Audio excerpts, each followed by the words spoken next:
Hey everybody, welcome back to Barbara's Den, and I'm at the Candlewood Hotel. This is me and my husband 29th anniversary today. We've been married 29 years. We've been together 34 years. I think it's 34. It's 29 plus 5. 34 years. And I decided to come to the pool. And this social distancing thing is kind of, not the norm, I would say. This hotel has been here for 10 years, and I didn't know it was here, but this is the first time I've been here. I remember when they built this hotel, but I didn't realize it was 10 years till the girl told me that they were, I know they're doing a lot of renovation. And when I say renovation, the people behind it has a picnic table, like a picnic folding table.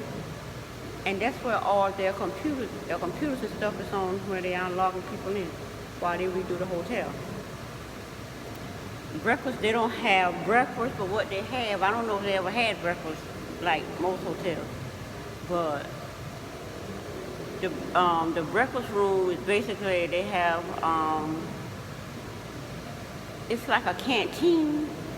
You can go in there and get your hot water. Like I brought my own herb teas, and I get hot water. They got a coffee pot in the room, but I don't know how to use that fancy thing, punching numbers and this and that. But they have like a little it's like a little canteen, like you go in the store and had the fridge with the meats and stuff in to keep them cool. It's something like that. It's like a little fridge, and they got like these foods you can put in the microwave food. You got different kinds of those. You got I don't know how you do the coffee, but I guess you just get hot water and make coffee. But anyway, I do that in the room. Well, the room is pretty, like I got a lot of pictures. I took of the room. I got the room with the handicap thing, because right now my body's in pain. And this whirlpool right here, I want to make an appointment tonight to come back and get in that pool. Hopefully that'll soak some of that pain out this body of mine, out of my. What did I mean? Just jump on all of a sudden yesterday. But anyway, I woke up yesterday in pain. It's a little bit better this morning. It was horrible last night. When I mean could not move. Ooh, horrible. Let me see. I'll show you. This part of me right here.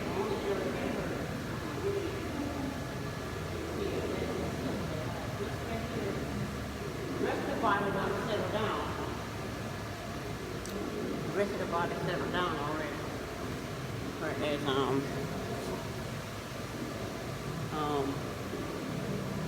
well, it was hurting and I was weak and this and that. Now all of that, that I guess that is the MS pain. I'm used to that. Well, I'm used to this too, but I haven't had it in a while. So that good. I'm feeling great, except that this one hurt. I did some leg exercises last night. Leg exercises, to see if I can exercise the pain out. That helped a lot. Because getting out the bed and roll over was excruciating. So I went to get out this morning, it wasn't excruciating. So in the middle of the night, that worked.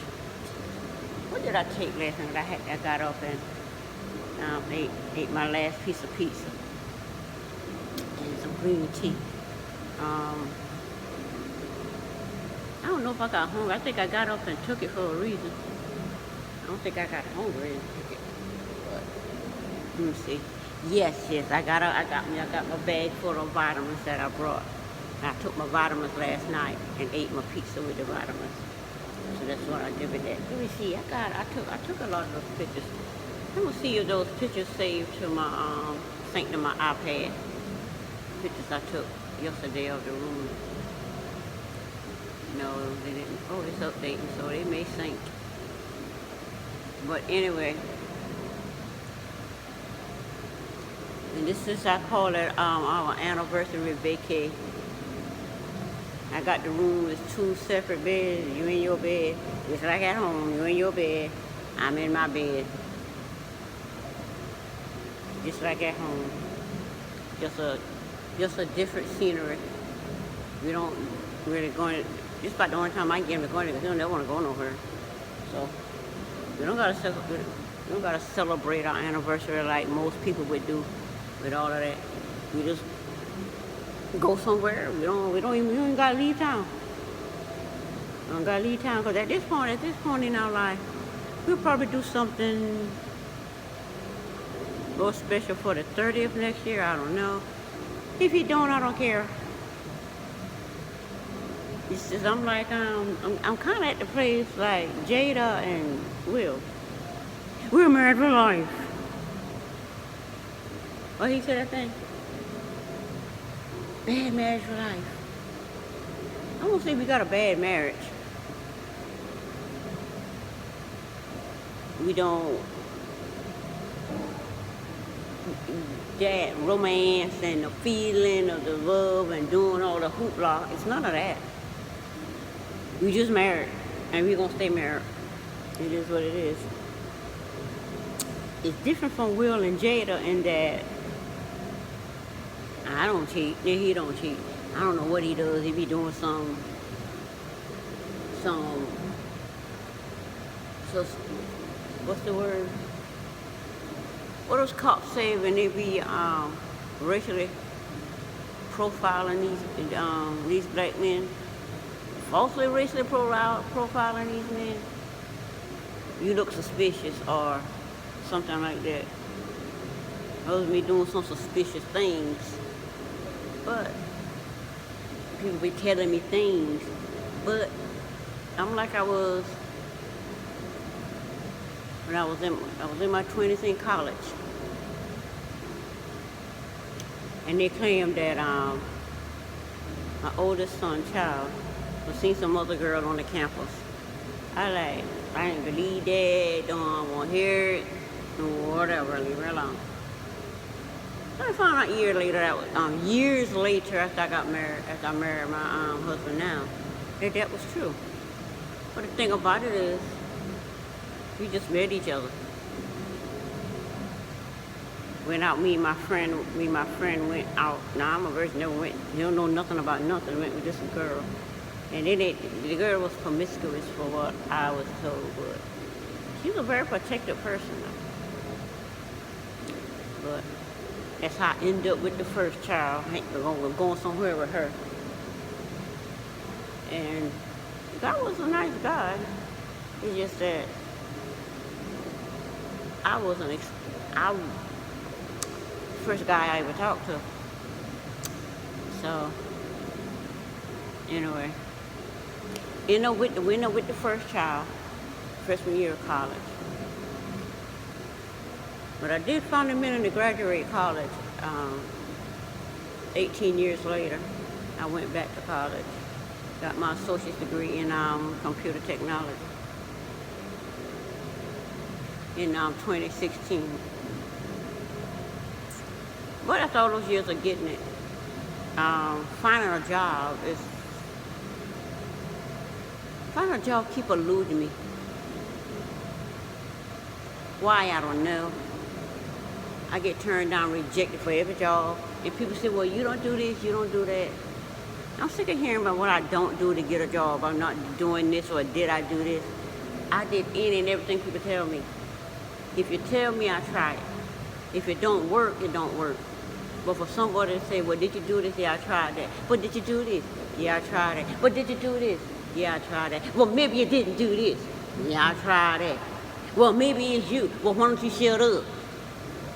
That's the kind of people I had to deal with for years. It's always my fault. Nobody want to hire me for a job that I'm very capable of doing. Now I'm disabled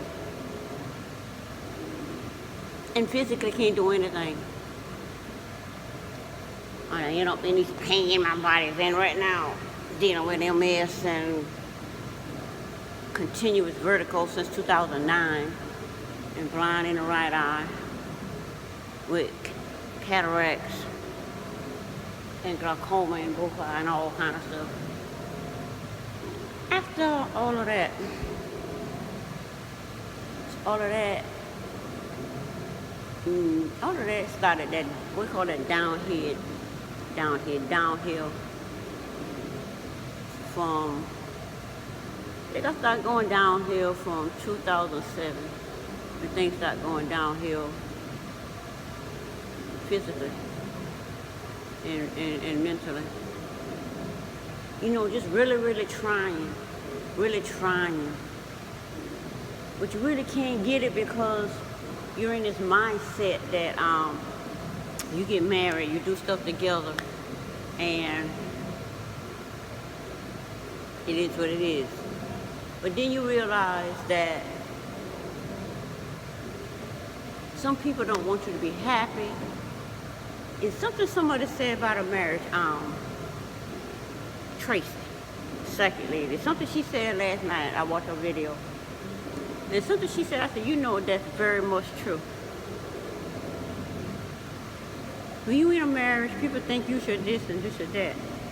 But with her, she said, you do you and I do me. We are completely two different individuals. And that's what Will and Jada is doing.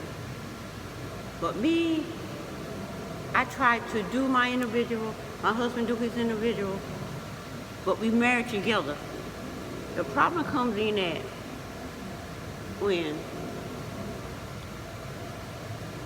you're doing just that, but the husband gets jealous and wants to come over and try to control what you're doing. And try to say, well, you need this, you need that. When what I'm doing is working for me. It's working for me. I'm making money. What you doing is working for you. You making money. We come together, we make good money. But it don't work out like that in certain marriages. The husband wants to come over here and control what you're doing. He wants to take credit for what you're doing. Don't want you to take credit for what you're doing. It's working. We can come together. I mean, we could have come together and do a whole lot of things. We didn't manage to come together and buy our property and house and all of that. But we're going to come together after that because we could have had more money than we have. But now, trying to figure that out, body can't do but so much without hurting and stumbling and continuous vertigo. But anyway, I'm on here. I'm doing me on here. And, okay, yes, the picture downloaded. Some of it look like it did. They don't look like all of it did. But on this computer, you can't come over here and control nothing. I can get on here and do what I want. And I don't have to worry about him coming in, controlling, taking advantage of when he see me making money. What this is same old. Did that crap yesterday. Same old. Oh, well, this is better to do that. Why? What I'm doing working. So why you want to come over here and say it's better to do this? That's how it always been with us, and it never changes with him. So I'm just, right now, I ain't let that bother me. I just get that stink face look like, shut up. I've been doing this for years. I'm doing me. So when you're gone, I still know how to do me. Because right now he's sick. He got kidney failure or something. He got a whole lot of issues going on. But I can't help somebody who if you give them a good idea, you try to help them, they take issues with it, mad about it, showing off about it, acting all stinky stupid about it. But then again, you go hear it from somebody else. Oh, you know this and that, and that's just not it. Didn't you just completely show off, disrespected, didn't want to hear, get mad and all that. When I mentioned that some weeks ago, you was like, that never happened. You didn't sit there, you always want to take credit for stuff. That gets on my last nerve. It's really annoying when somebody is a ball or whatever the F they is, and then they come over here and totally try to convince you that you are what they are when they know you aren't, and you know you aren't. It's called gaslighting. And you tend to back off more now, because if you keep on, I turn into a vicious, evil little, I mean, that's how I get people off of me. Yeah, because people will keep going until I am exhausted, until I am screeching and hollering at you, cussing you out. But you know, okay. Once I heard that word gaslighting and understand gaslighting and trick, I said, oh, that's what's happening. Now I don't get triggered like that. I just look at you. And if it don't back off, then I'm gonna rip your throat out with my words is what I do. So I don't have no family member that deals with me right now, because I'm so sick and done with them. Like my siblings. My mama died a month or so ago. On the 17th will be a month. She was in the hospital, like when we couldn't see her, nothing. Once this COVID thing started, just horrible. Now that she's buried and everything's settled, now my sister's 8 of us, and now my sister that's under me, she's in the hospital. Can't see her. She's just laying there on the ventilator, talking about her body healed. So she on a ventilator while her body heals from the BS that they caused. This girl went into the residential home healthy now. One thing she had was mental issues.